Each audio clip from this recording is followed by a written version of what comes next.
में होने जा रही है गिनती। तो मध्य प्रदेश छत्तीसगढ़ में कल का दिन बेहद ही अहम जानकारी आपको दे रहे हैं। कल काउंटिंग होनी है, मतगणना होनी है और काउंटिंग से पहले आज की जो अंतिम रात है काफी बड़ी होने वाली है नेताओं के लिए।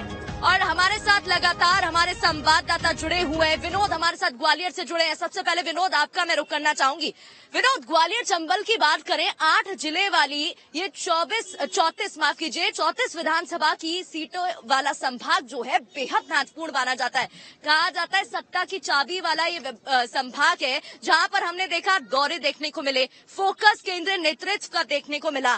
कितना असर उन दौरों का और उन रोड शो का होने वाला है कल? देखिए प्रगति, बिल्कुल मैं बता दूं, 2018 से अगर हम इसकी बात करें तो वाकई में इस बार का चुनाव बहुत ही जोरदार देखने को मिला, क्योंकि 2018 में ज्योतिरादित्य सिंधिया कांग्रेस में हुआ करते थे और पूरी भारतीय जनता पार्टी एक तरफ उनके अगेंस्ट थी और नारा दिया गया था कि माफ करो महाराज, हमारे नेता शिवराज। इस अंचल में कांग्रेस को बड़ी बढ़त मिली थी, 26 सीटें जीतकर बीजेपी को काफी पीछे छोड़ दिया था। इस बार ज्योतिरादित्य सिंधिया, केंद्रीय मंत्री नरेंद्र सिंह तोमर, प्रधानमंत्री नरेंद्र मोदी जी और उसके अलावा गृह मंत्री अमित शाह ने लगातार ग्वालियर चंबल अंचल पर नजर बनाए रखी, क्योंकि यही वो जगह थी।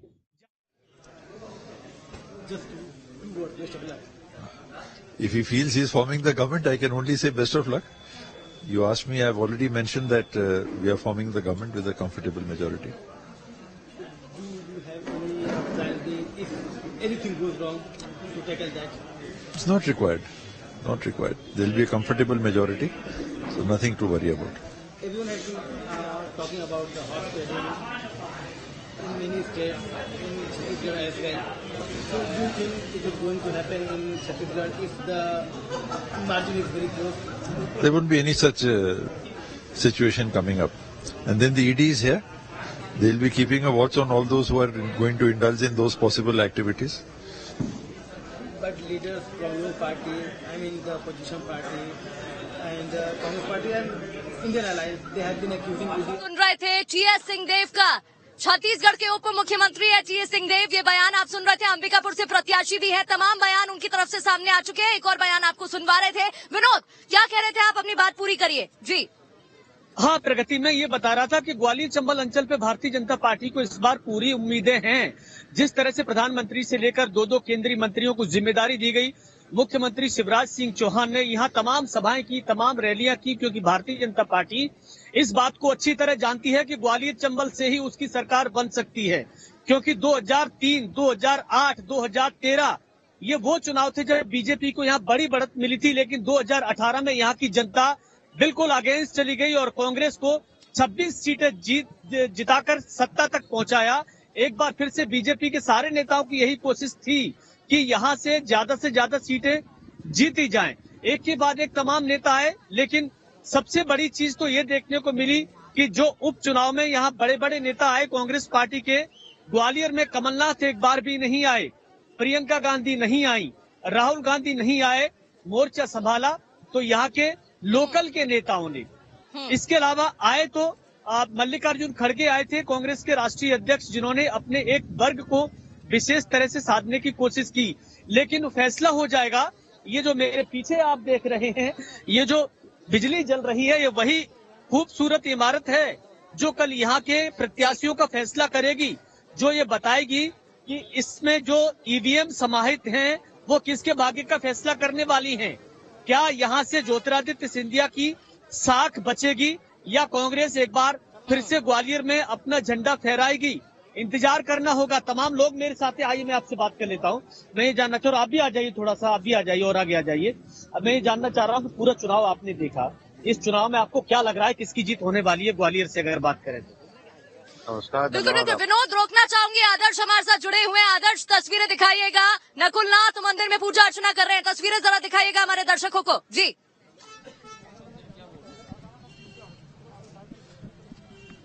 बिल्कुल प्रगति, ये तस्वीरें हम आपको दिखा रहे हैं। देखिए जरा, ये तस्वीरें नकुलनाथ पहुंचे हुए हैं और बड़ी माता मंदिर में दर्शन करने के लिए पहुंचे हुए हैं। सीधी तस्वीरें हम आपको दिखा रहे हैं। नकुलनाथ जी हमारे साथ मौजूद हैं, उनसे बात करने की कोशिश करते हैं। नकुलनाथ जी, काउंटिंग में कुछ वक्त बचा हुआ है, क्या कहेंगे? सबसे पहले किस तरीके की तैयारियां? जनता भारतीय जनता पार्टी से परेशान है और कल पूरे मध्य प्रदेश की जनता अपना प्यार और आशीर्वाद कमलनाथ जी को और कांग्रेस पार्टी को देने जा रही है। ज्यादातर एग्जिट पोल में बीजेपी की सरकार बनती हुई नजर आ रही है। इन एग्जिट पोल के नतीजों पर आप क्या कहेंगे और आपका आकलन क्या कहता है? देखिए, कुछ ही घंटों की बात है, कल इस समय नतीजे आपके सामने रहेंगे और मुझे पूरा भरोसा है कि पूर्ण बहुमत की सरकार हम कांग्रेस पार्टी बनाने जा रही है। इसके अलावा जो परिस्थितियां देखने को मिली, अगर एज पर आती है बात, तो फिर उसके लिए आगे की क्या रणनीति कांग्रेस पार्टी की है अगर 2018 जैसे चुनावी नतीजे निकल कर आते हैं तो? मैंने आपसे कहा कि पूर्ण बहुमत की सरकार बनने जा रही है। कोई रणनीति की आवश्यकता नहीं है। जिस तरीके से ये दर्शन करते हुए नजर आया, आपने नकुलनाथ को सुना, कांग्रेस पार्टी से छिंदवाड़ा से वो सांसद हैं। इसके अलावा पूर्व मुख्यमंत्री कमलनाथ के वो बेटे हैं और छिंदवाड़ा को कांग्रेस पार्टी का गढ़ माना जाता है। 4 दशकों की यहाँ की सियासत, जनता से सीधा जुड़ाव और प्रगति। अभी बड़ी माता मंदिर में उन्होंने दर्शन किया, अब आगे वो दर्शन करने के लिए जा रहे हैं। यही माता मंदिर से दर्शन करते हुए नामांकन के दिन भी वो यहाँ पहुंचे थे जब कमलनाथ आए थे। कमलनाथ के साथ नकुलनाथ भी थे और आज नकुलनाथ यहाँ पर मौजूद हैं, उन्होंने दर्शन किए हैं और इसके साथ ही उन्होंने कहा कि कांग्रेस पार्टी पूर्ण बहुमत की सरकार बना रही है। हालांकि 14 घंटे से कम का वक्त बचा है जब काउंटिंग होती हुई नजर आएगी और धीरे धीरे ये रुझान और धीरे धीरे जो ट्रेंड निकलकर सामने आ जाएंगे उससे क्लियर हो जाएगा कि आखिर क्या होने वाला है। प्रगति,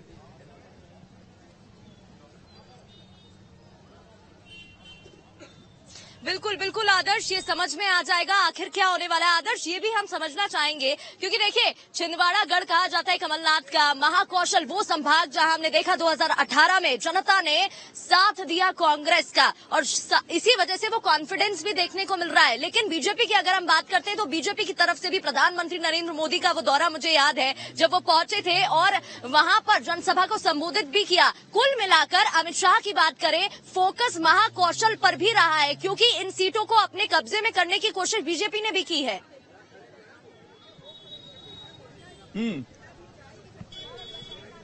देखिए 2013 में ऐसा हुआ था, जो महाकौशल ये माना जाता है कि जिसके खाते में गया वहां से सत्ता बनती हुई नजर आती है। 2013 में भारतीय जनता पार्टी ने महाकौशल में जीत हासिल की, लेकिन 2018 के चुनाव में ये परिणाम पूरी तरीके से पलट गए और यकीन मानिए प्रगति की छिंदवाड़ा की सातों सीटें कांग्रेस पार्टी ने यहां पर बीजेपी का क्लीन स्वीप कर दिया। उस वक्त देश में मोदी की लहर थी, उस वक्त तमाम दावे हो रहे थे, लेकिन उसके बावजूद भी छिंदवाड़ा क्यों कमलनाथ का गढ़ कहा जाता है वो 2018 के चुनाव में भी देखने को मिला। हमारे साथ कुछ लोग भी मौजूद हैं, लेकिन सबसे पहले क्योंकि मध्य प्रदेश और खास तौर पर छिंदवाड़ा की सियासत पर पूरी तरीके से पकड़ रखने वाले मेरे सहयोगी महेश भी मौजूद हैं। महेश, इस बार कांग्रेस पार्टी क्योंकि ये कमलनाथ का गढ़ है, लेकिन भारतीय जनता पार्टी ने जो उपचुनाव में अच्छी खासी टक्कर दी थी, सिर्फ 20-22 हजार का मार्जिन था। उसके बाद इस बार ये प्रयास रहा कि कैसे कमलनाथ को छिंदवाड़ा में ही रोक कर रखा जाए। तमाम कोशिशें की गई कि वो बाहर उनका उस तरीके का इंपैक्ट ना पड़े। क्या बीजेपी कामयाब होती नजर आई थी और छिंदवाड़ा में फिलहाल आपने क्या देखा, किस तरीके की स्थिति दिखाई थी? छिंदवाड़ा में निश्चित रूप से ये बात इस बार सामने आई है कि कहीं ना कहीं कमलनाथ को काफी मेहनत करनी पड़ी, मशक्कत करनी पड़ी, चूंकि वो यहाँ बंद गए। केंद्रीय नेताओं का यहाँ जमावाड़ा और केंद्रीय नेताओं के बाद लगातार जिस तरह से भाजपा ने प्रहार पे प्रहार किए, उसको लेकर के वो काफी सजगता से रहे और कमलनाथ ने इस चुनाव को काफी सजगता से लड़ा है। चूंकि वो 43 सालों का इतिहास है, लोग उनको पसंद करते हैं, आज भी लोग उनको पसंद करते हैं, परंतु इस बार जो भाजपा ने जो टक्कर दी है उनको, वो कहीं ना कहीं उनके लिए भी इस बात के लिए प्रमाणित होता है कि कहीं ना कहीं उनको काफी असुविधा हुई है और काफी मेहनत करनी पड़ी है। पूरा बल यहाँ उन्होंने लगा दिया। 10 दिन तक वो यहाँ पर रहे और प्रदेश में भी थोड़े उन्होंने कम दौरे। प्रगति, देखिए जरा, ये काफिला आप देख सकते हैं, ये नकुलनाथ का काफिला है। नकुलनाथ दर्शन करने के लिए पहुंचे हुए हैं और ये काफिला आप देख रहे हैं तस्वीरें जी। इसी काफिले के जरिए से नकुलनाथ दर्शन करने के लिए पहुंचे और वो राम मंदिर गए हुए हैं। यहाँ पीछे एक राम मंदिर है, वहां पर दर्शन करने के लिए पहुंचे हुए हैं। बहुत सारे लोग भी मेरे साथ हैं, जरा आप इधर आ जाइए। बिल्कुल, बहुत सारे लोग हमारे साथ मौजूद हैं, वो भी हम दर्शकों को सुना रहे थे। जी जी जी,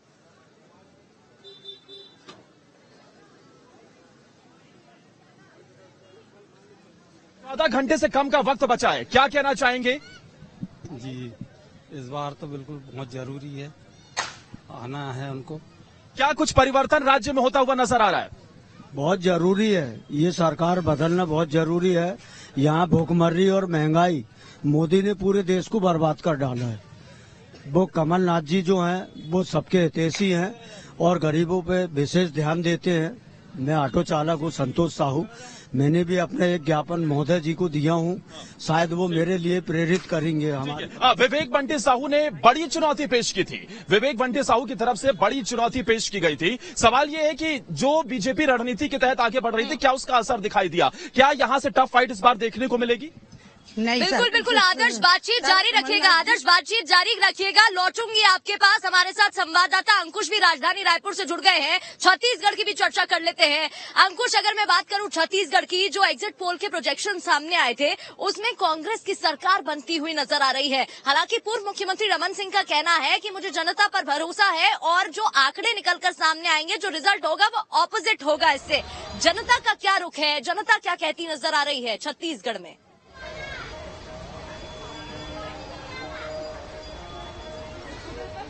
देखिए, अपने अपने दावे हैं, क्योंकि छत्तीसगढ़ की जनता ने अपना डिसीजन ले लिया है और डिसीजन लेने के बाद ये जो उम्मीदवारों की किस्मत का जो फैसला है वो ईवीएम में कैद है। और बस महज कह लीजिए कि 13 से 13.5 घंटे बचे हुए हैं जब ईवीएम मशीनें खुलेंगी और ये पता चलेगा कि आखिर छत्तीसगढ़ की जनता ने किसके भाग्य में जीत लिखी है और किसके भाग्य में हार लिखी है।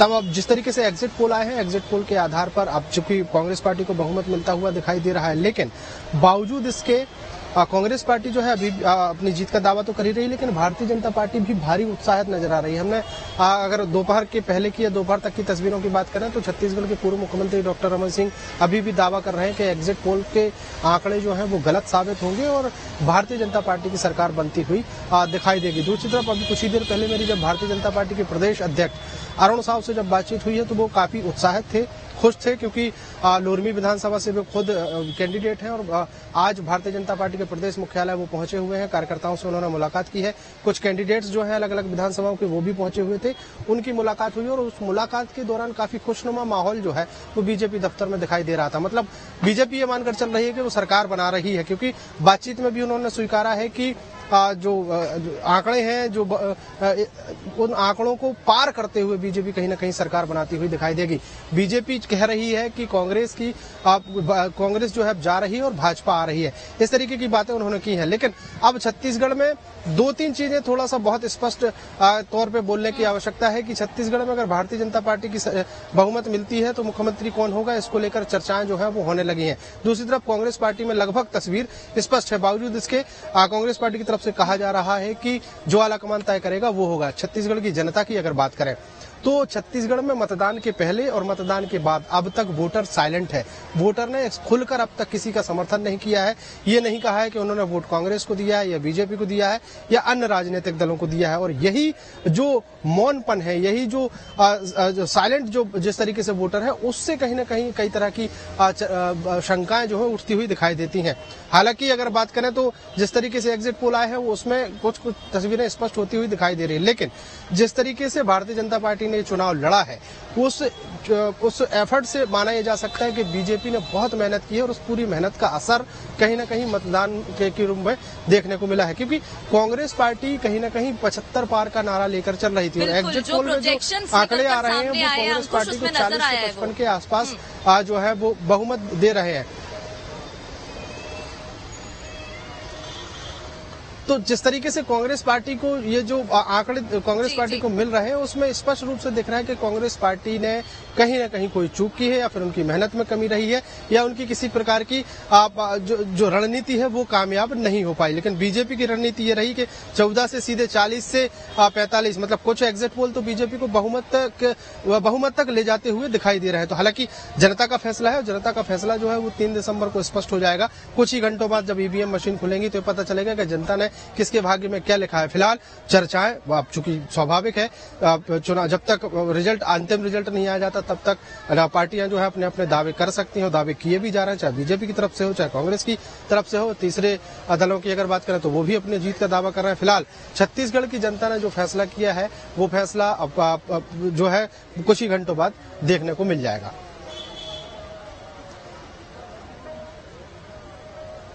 प्रगति।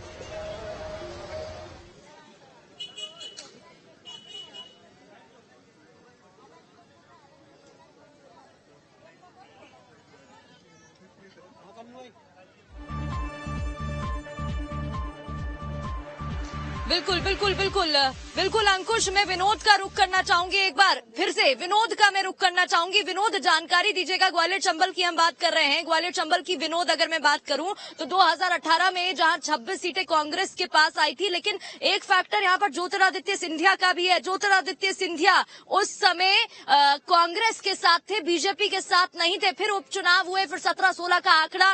अब ज्योतिरादित्य सिंधिया जब बीजेपी में आ गए हैं तो टेस्ट उनका भी है। बिल्कुल, देखिए मैं बता दूं, 2018 के चुनाव की तुलना अगर हम 2023 से करें तो काफी कठिन परिस्थितियां बीजेपी और कांग्रेस दोनों के लिए हैं। जहां तक ज्योतिरादित्य सिंधिया का सवाल है तो कहीं न कहीं भारतीय जनता पार्टी के लिए वे ही एक उम्मीद है ग्वालियर चंबल अंचल में, जिससे बीजेपी कहीं न कहीं ये आस लगा रही है कि ज्यादा से ज्यादा सीटें इस बार ग्वालियर चंबल से मिलें।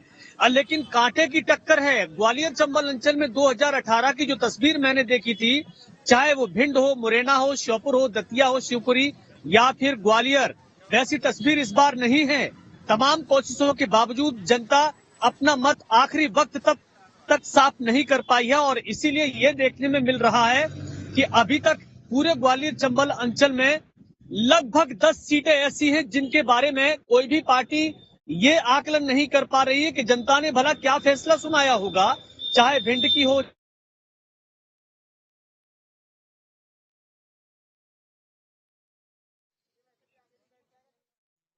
वोट देकर अपना एक मत ये जताया था कि वो लोकतंत्र में भरोसा करते हैं, लेकिन भरोसा किस पार्टी में किया है ये तो कल ही सामने आ पाएगा। ये कल ही इस काउंटिंग सेंटर से हमें दिखाई देगा, जब यहाँ से 8:30 और 9 बजे पहली घंटी बजेगी कि किसके पक्ष में कौन सा मतदान केंद्र रहा है, पहला राउंड किसे गया, दूसरा राउंड किसे गया।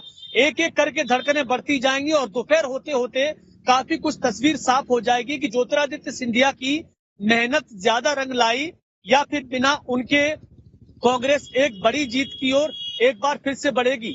जनता ने क्या फैसला किया है, क्या नहीं फैसला किया है, ये काफी हद तक जनता ने अपने मन की बात मन में रखी है। भारतीय जनता पार्टी ने जरूर ये नारा दिया था कि एमपी के मन में है मोदी और मोदी के मन में है एमपी, लेकिन जनता के मन में क्या रहा है ये तो जनता ही जानती है। अगर आप कहें तो मैं 2-4 लोगों से बात करके आकलन कर लूं थोड़ा कि जनता ने क्या इस बार कहा है। थोड़ा सा मैं आपसे बात कर लूं, आप जरा इधर आइए, पहले भी मैं बात नहीं कर पाया था। क्या लग रहा है जी? करिए बात। सर, हमारे हिसाब से तो कांग्रेस आना चाहिए। कांग्रेस आना चाहिए, बदलाव जरूरी है क्योंकि इतनी साल से बीजेपी चल रही है। आप भी आइए जरा, आप भी आ जाइए इधर, आप भी आ जाइए। क्या लग रहा है आपको ग्वालियर चंबल में, क्या लग रहा है? हमको लग रहा है कि सतीश जी बहुत अच्छा काम किए। सतीश जो यहाँ के उम्मीदवार हैं कांग्रेस के, आप भी आ जाइए, थोड़ा आप भी अपना मत बता दीजिए जल्दी से। किसकी सरकार बन रही है? सर, मध्य प्रदेश में भाजपा की सरकार बन रही है। हाँ। और मैं शिवपुरी जिला से हूँ। हाँ। तो वहाँ पे सारी सीटें बीजेपी जीत रही है और बहुत अच्छे बहुमत से जीत रही है, क्योंकि मध्य प्रदेश में हाल ही में लाल यशोधरा राजे तो थी नहीं इस बार देवेंद्र जैन जी बहुत अच्छे बहुमत से जीत रहे हैं। केपी सिंह हार जाएंगे क्या? केपी सिंह पक्का हार रहे हैं। और मैं पिछोर विधानसभा से हूँ, जहाँ प्रीतम लोधी बहुत अच्छे मतों से इस बार जीत रहे हैं। भाजपा के कार्यकर्ता तो नहीं? सच नहीं सर, मैं तो स्टूडेंट हूँ, मैं कार्यकर्ता नहीं हूँ सर। स्टूडेंट है। देखिए, इनको पूरा भरोसा है कि इस बार इनके अपने क्षेत्र में क्या रंग लाएगी क्या नहीं रंग लाएगी, ये तो काउंटिंग के बाद ही पता चलेगा। जी बिल्कुल बिल्कुल, ये तो काउंटिंग के बाद ही साफ हो पाएगा। आदर्श भी हमारे साथ छिंदवाड़ा से जुड़े हुए हैं। आदर्श का मैं रुख करना चाहूंगी। आदर्श, देखिए, महाकौशल की अगर मैं बात करती हूँ तो इस संभाग में 2018 में जब कांग्रेस ने बाजी मारी थी तो इसके पीछे कारण बताया जा रहा था आदिवासी वर्ग का बीजेपी के साथ नाराजगी का एक जो फैक्टर था वो निकलकर सामने आया था। लेकिन इस बार आदिवासी वर्ग को बीजेपी ने साधने की कोशिश की है।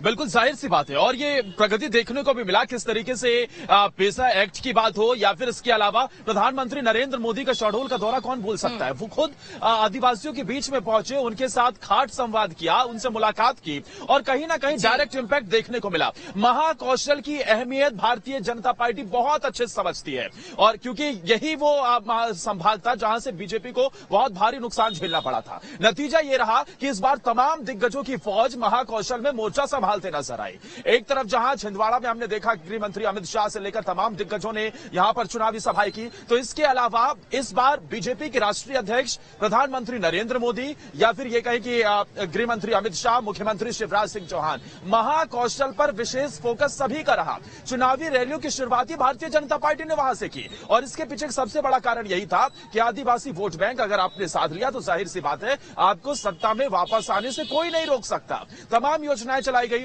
पैसा एक्ट की बात की गई, पैसा एक्ट को लागू किया गया, इसके अलावा उसका प्रचार प्रसार किस तरीके से किया गया। वहीं इसके अलावा हमने देखा कि आदिवासियों को मूलभूत सुविधाओं से जो वंचित रखा जाता था उसे लेकर कि उनके पास ज्यादातर सुविधाएं पहुंचे, इसको लेकर फोकस किया गया। खुद प्रधानमंत्री नरेंद्र मोदी पहुंचते हैं, लोगों से संवाद करते हैं, यानी कि महाकौशल में आदिवासी वोट बैंक कितना महत्वपूर्ण हो जाता है ये तमाम दिग्गज नेताओं के दौरे बता रहे थे। प्रगति।